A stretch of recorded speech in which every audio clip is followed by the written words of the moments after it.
Hey chicos, bienvenidos. Esto es Sacúdete y yo soy Majo y hoy tenemos un especial que hicimos en el marco de la conmemoración de los 2 años de la Alianza Nacional contra la Violencia hacia Niñas, Niños y Adolescentes.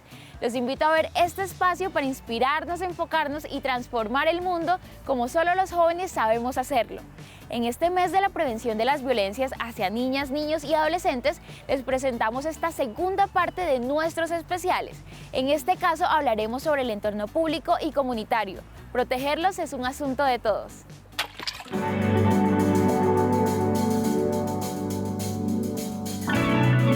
El entorno público y comunitario precisamente se tiene que desarrollar en un ambiente de corresponsabilidad. Le corresponde a las instituciones, le corresponde a los gobiernos locales, le corresponde a los padres, a las madres, a los propios niños también, hacer uso de esos espacios públicos de una forma sana, de una forma segura, garantizar que los mismos tienen las capacidades para poder, digamos, convertirse en esos ambientes protectores.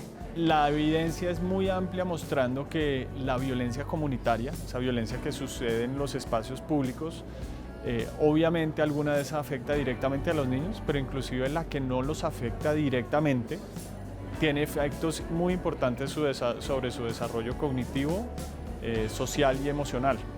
Sabemos que la convivencia entre pares, entre los niños, es muy importante para su desarrollo, no solamente físico y emocional y social, sino que también para la construcción de la paz y para poder ir desarrollando esa corresponsabilidad como ciudadanos que tenemos desde que somos chiquititos, ¿no? Nosotros hicimos un estudio para Medellín y para Cali, usando estos datos, tratando de entender qué tanto afectaba el hecho que hubiera una muerte violenta cerca en la vecindad de los colegios, ¿no? Vemos menores puntajes o medidas de empatía, vemos más comportamiento agresivo, vemos más atribución de intenciones negativas. Yo creo que las instituciones pueden aportar estrategias las cuales sean en beneficio a los que sufren esta violencia, explicándoles cómo los pasos a seguir para intervenir en la violencia que sufren. Las normas y las prácticas que existen en las sociedades, hay unas prácticas que son muy negativas. Algunas de ellas, lo primero que tenemos que hacer es detectarlas. Una de ellas, por ejemplo, el castigo físico. Detectar todo ese tipo de prácticas y normas que no permiten, digamos, a las sociedades desarrollarse, pues es indispensable para poder avanzar, para cualquier comunidad poder avanzar y poder garantizar precisamente que estos niños, niñas y adolescentes se desarrollen sanos y libres sin violencia, ¿no? Yo sí creo que es fundamental que nosotros como comunidad nos demos cuenta que en nuestro comportamiento, que deberíamos ser más responsables de nuestro comportamiento y que sepamos, responsables quiere decir que entendamos y que asumamos las consecuencias de ese comportamiento.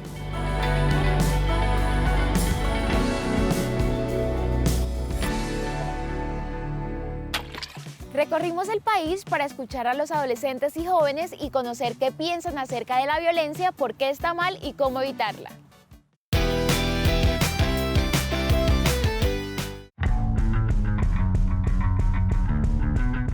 Podemos convertir la violencia en armonía, en un espacio sano y positivo, primero que todo dialogando y enfrentando todo lo que conlleva la violencia. Básicamente eso, diálogo, concientización y divulgación de las formas y cómo podemos evitarlas y cómo podemos convertir todos esos espacios que antes considerábamos violentos y negativos en espacios donde se escuchen, donde se entiendan y se atiendan las necesidades de cada una de las personas afectadas.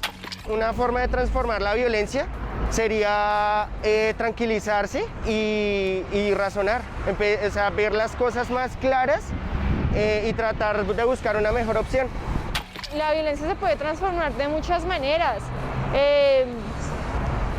con el autoconocimiento, con el buscar, con el arte, con el deporte, o sea, con lo que a uno le apasiona, buscar pues, otras alternativas para canalizar esa energía.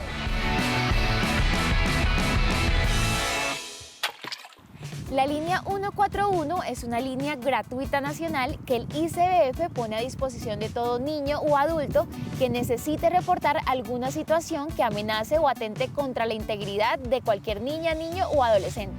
No se despeguen de sus pantallas porque ya regresamos con más de Sacúdete.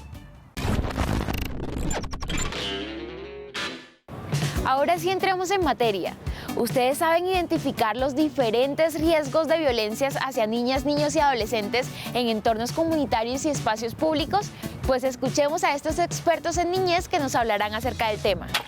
Hoy tenemos en este espacio algo muy importante que Andrés Camilo y yo vamos a estar conversando con ustedes. Y hablábamos y hemos oído hoy de los entornos, y los entornos es donde transcurre nuestra vida cotidiana. Es donde nosotros disfrutamos, estudiamos, donde vamos a jugar, en fin. Pero hoy nos convoca uno muy importante, que es el entorno público y comunitario. Entonces yo quisiera empezar, Andrés, ¿cuáles son esos espacios públicos y comunitarios que normalmente nosotros visitamos, pero que de pronto no somos conscientes que son un entorno tan importante para el desarrollo de los niños? Sí se me escucha bien, ¿cierto? Podría ser un parque, como los niños a veces salen a jugar, comparten. En este sitio le podrían ayudar a lo que es la socialización y cómo ellos entran en ese entorno. También en la escuela, donde pasan más de su mitad de vida, por así decirlo, o su comienzo de año. También estos serían las salidas familiares, donde podrían crear mejores lazos con sus familias. Y por último también podría ser parques de diversiones, donde, como lo podría repetir, ellos salen y se divierten un poco y conocen más de su entorno. Exactamente, a mí me parece súper importante lo que estás diciendo, porque es el reconocer esos espacios como entornos claves en el desarrollo de nuestros niños, niñas y adolescentes. Entonces, para que podamos empezar este espacio, Andrés, tú tienes unas preguntas para nuestros panelistas. Adelante. Sí, claro. La primera sería esta. ¿Qué medidas usted propone para aumentar la seguridad en espacios públicos y cuáles actividades que garanticen los derechos de los niños, niñas y adolescentes? Bueno, pienso que hay un espacio que no lo he escuchado todavía nombrar, pero que es muy importante, y son los caminos en las zonas rurales, en donde tienen que transitar todas las niñas y todos los niños que van a las escuelas, y que se convierte como en uno de los espacios públicos más importantes, en donde nosotros tenemos que buscar cómo precisamente garantizar que haya esa protección para los niños y para las niñas. Pero en relación a tu pregunta, creo que tiene que ver un poco con la definición que nosotros tengamos del espacio público. Y si el espacio público es aquel espacio en donde realmente un niño o una niña se pueda sentir, un adolescente, un joven, se puedan sentir libres, se pueden sentir que tienen las facilidades, que tienen las capacidades para poder expresarse, para poder hacer lo que realmente les gusta hacer a los jóvenes, reunirse, juntarse, sin necesidad de crear sospechas, sin necesidad de que estos niños y estas niñas sean excluidos o sean tachados por algún adulto que pasa por ahí.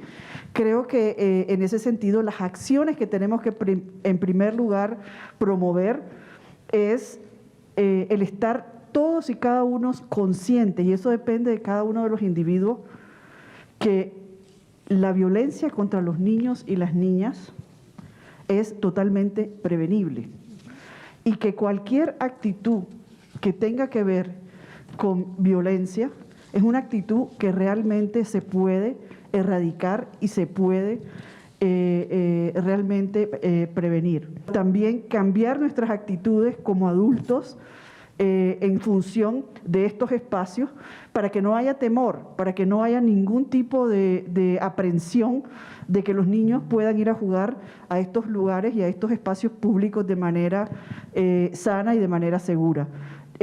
Hacer que nuestros barrios, nuestras calles, nuestras carreteras, las escuelas, los espacios en donde los niños en las escuelas, las canchas, los espacios deportivos, realmente puedan estar, digamos, libres de cualquier tipo de situaciones. Depende mucho de las actitudes y de las formas como nosotros como adultos nos comportamos en función de nuestra convivencia con la niñez. Es precisamente en los espacios públicos donde se construye la paz, es en los espacios públicos en donde nosotros construimos también ejercemos nuestra ciudadanía, y lo hacemos desde que somos chiquitos. Complemento un poco lo que dice Aida. Esto es sistémico y sistemático, porque el sistema de la familia, la cultura, la comunidad tiene que transformarse en su concepción de lo que significa una niña, un niño, un adolescente como sujeto de derecho y no como lo que el adulto o el Estado, la familia quiere. Entonces hay que cambiar la concepción de los adultos, hay que formar, capacitar, para que esos individuos que son los que toman decisiones por la infraestructura, por todos los espacios públicos y comunitarios, esto se logre el cambio. Muchas gracias, Ruth. Y Arturo, ¿cuál es tu opinión frente a esa pregunta? Pues la pregunta de Andrés me hace pensar en una experiencia que me parece muy interesante, que primero vale la pena destacar pues ya algo que se ha mencionado, y es que la violencia es prevenible. Eso es muy importante subrayar siempre, todos los tipos de violencia en los distintos ámbitos en que sucede. Y en el ámbito comunitario en particular es clave que trabajemos en esa responsabilidad y en ese empoderamiento para la misma comunidad, ¿no? Además he estado pensando mucho en esta aproximación, porque creo que va a resonar con muchos de nosotros. Lo que hace este programa es tratar de entender la violencia como lo que es, como una pandemia, pero específicamente como algo que de verdad tiene como un factor de contagio. Esta iniciativa la pensó un médico, un salubrista público que pues, fue uno de los expertos que trabajó en la crisis del cólera y la tuberculosis en Somalia, del VIH-Sida en Uganda y en otros países. Y él, una vez solucionó esos temas de epidemia, volvió a su país, a Estados Unidos, a descansar y a recuperarse de lo fuerte que había sido trabajando en este tema, y cuando volvió se dio cuenta al ver los datos de violencia que se veían, y en un mapa puso cómo se veía la violencia en estos mapas, sobre todo la violencia entre jóvenes o hacia los jóvenes, y se dio cuenta que se ven igualitos los mapas de una epidemia como la que estamos viviendo, una pandemia en este caso. ¿Qué es lo que hace entonces este tipo de intervenciones? El contagio de la violencia, porque existe, se puede interrumpir, al igual que el contagio de lo que estamos viviendo hoy con el COVID, y es si nosotros logramos que esta misma comunidad tenga agentes que se vuelvan interruptores,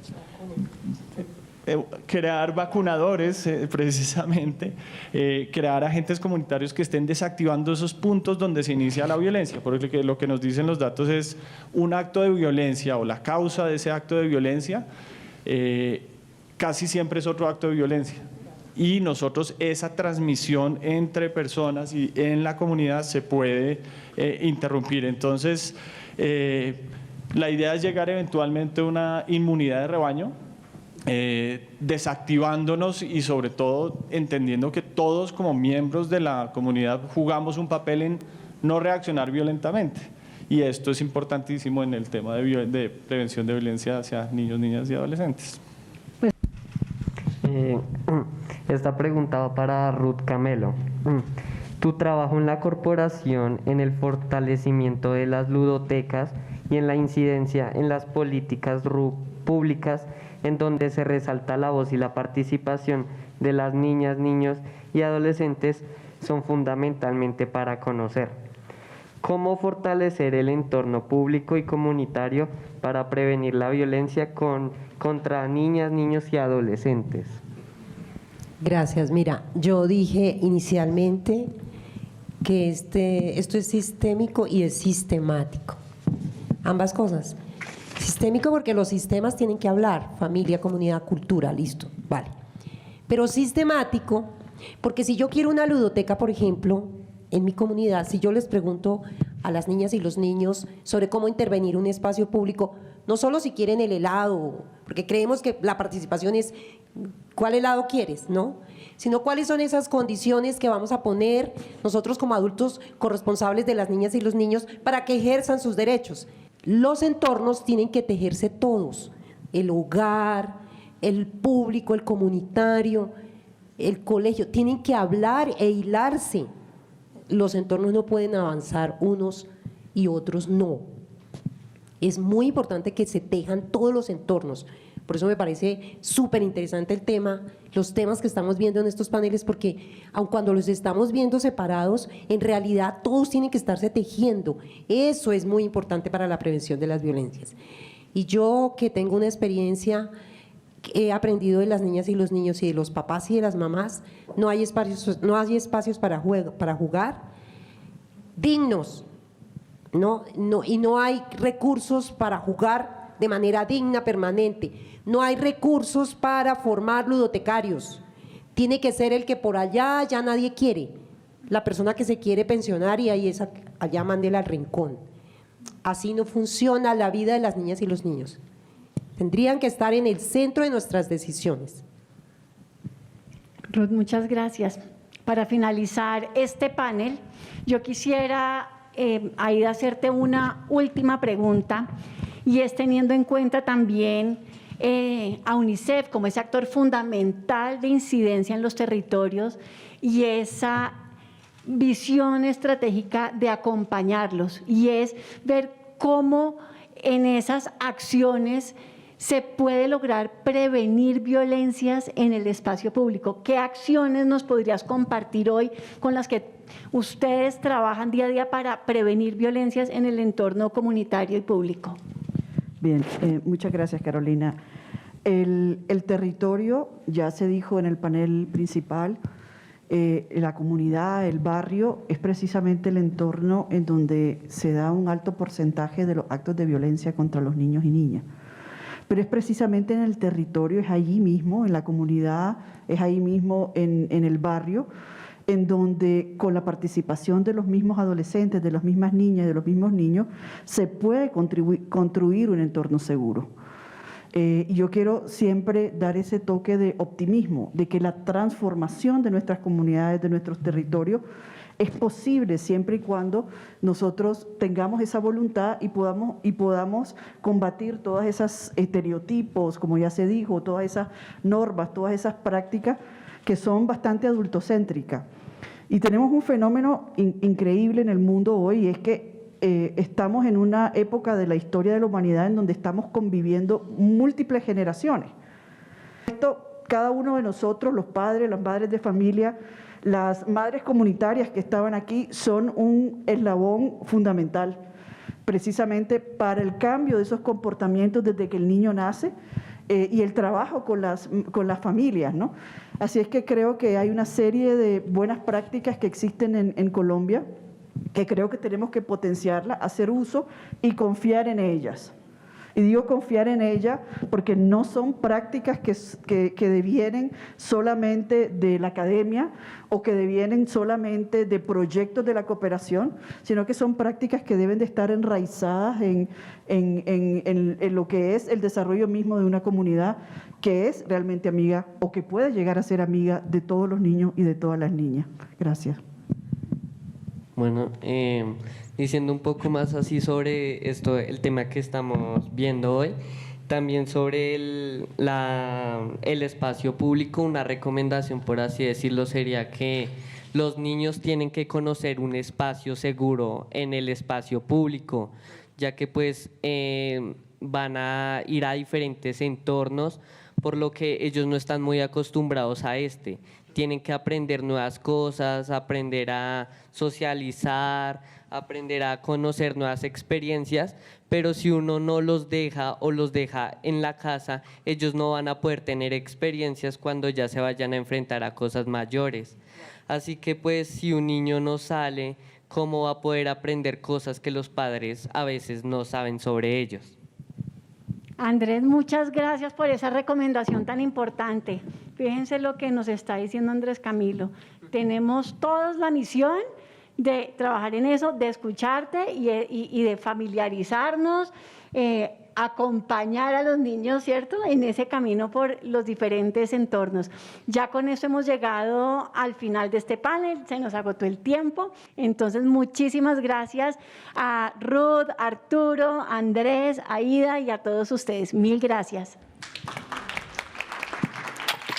Hey amigos de Sacúdete, no se olviden que toda la información de la Alianza la pueden encontrar bajo el numeral Es Hora de Cambiar.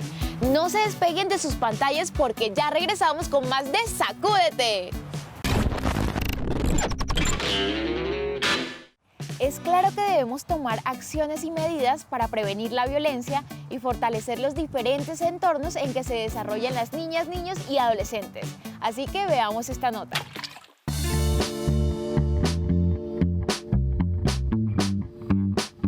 Reducir cualquier tipo de violencia contra las niñas, los niños y los adolescentes debe ser el propósito superior de todos los colombianos. Esta misión compromete a Estado, familia y sociedad en el marco de la corresponsabilidad en la garantía de los derechos de niñas, niños y adolescentes, la prevención de la violencia que vulnera sus derechos y su protección. El gobierno del presidente Iván Duque formuló en el Plan Nacional de Desarrollo el compromiso de poner en marcha la Alianza Nacional contra la Violencia hacia los niños, niñas y adolescentes. Una estrategia de respuesta y articulación que involucra el compromiso de las autoridades de gobierno y sectores de la sociedad. Con la alianza se propone una transformación profunda en creencias, normas y costumbres que normalizan la violencia física, psicológica y sexual, a partir de la implementación de acciones e iniciativas para intervenir distintos entornos vitales en el desarrollo de niños, niñas y adolescentes: el individual, el familiar, el comunitario, el educativo institucional y el digital. Esta gran alianza nacional adaptó para Colombia el modelo Inspire, el cual se basa en la efectividad para reducir la violencia contra niños, niñas y adolescentes, que prioriza la obtención de datos, el acceso a servicios de salud, el cambio en las actitudes de género y las normas frente a la violencia. A nivel individual, la violencia impacta negativamente el desarrollo físico, cognitivo y emocional de niños, niñas y adolescentes, con efectos que varían de acuerdo con factores genéticos y de exposición al riesgo. A nivel colectivo, tiene elevados costos directos e indirectos, generando problemas estructurales que impiden el desarrollo social y económico del país. Más de 180 iniciativas de instituciones del Estado, la sociedad civil y la cooperación internacional se han sumado ya en la Alianza contra la Violencia hacia los niños, las niñas y los adolescentes. Por eso es hora de cambiar, de construir entornos seguros, protectores, de transformar juntos la realidad para que miles de niños, niñas y adolescentes puedan vivir, aprender y soñar.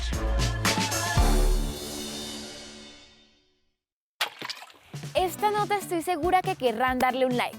Hablemos ahora de las relaciones tóxicas. Yo creo que ninguno de ustedes quisiera pasar por alguna de esas, pero de que las hay, las hay. Así que pilas pues, estén atentos a este tema porque estoy segura que les va a interesar. ¿Construimos relaciones con otras personas basadas en la libertad y la autonomía? Los seres humanos estamos en la búsqueda permanente de construir y consolidar relaciones con otros. Disfrutamos de estar en compañía, compartir con quienes más amamos, conocer personas con quienes tengamos gustos en común o, no menos importante, tener relaciones que nos generen satisfacción. y estas se convierten en algunas de las motivaciones que sostienen y configuran la construcción de nuestras relaciones. Sin embargo, pocas veces nos preguntamos si estas relaciones son sanas y significativas y si se basan en el respeto por la individualidad y la autonomía propia y de la otra persona. La cultura nos ha reforzado que las relaciones son sinónimo de sacrificio y posesión. Esperamos la media naranja como si estuviéramos incompletos. Creemos que el amor se demuestra a partir de los celos y que las relaciones de pareja son para siempre. Estas construcciones asociadas al amor romántico han naturalizado prácticas de poder inequitativas e incluso violentas, asociadas por ejemplo al control y el sometimiento. Las violencias pueden manifestarse a través de golpes o pasar por comportamientos y actitudes que causan daño emocional. Estas son las llamadas relaciones tóxicas. Estas relaciones se caracterizan por ser destructivas, poco saludables y en las que alguna de las partes o ambas sufren daño o malestar.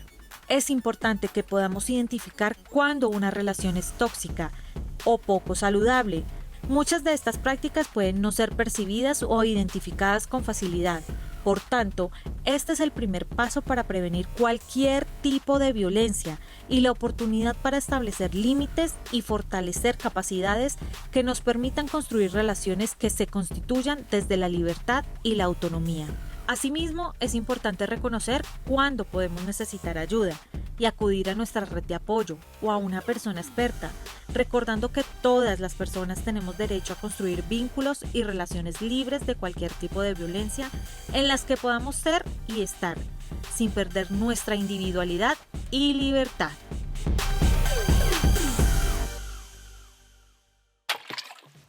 Y bueno, hemos llegado al final de nuestro programa. Queremos saber qué les pareció y qué opinan nuestros seguidores y parceros acerca de este especial en el marco de la conmemoración de los 2 años de la Alianza Nacional contra la Violencia hacia Niñas, Niños y Adolescentes. Conversemos en todas nuestras redes sociales, @ICBF-ESJuventud. Y ya saben, no se pueden perder nuestro próximo episodio por el canal institucional. ¡Chao!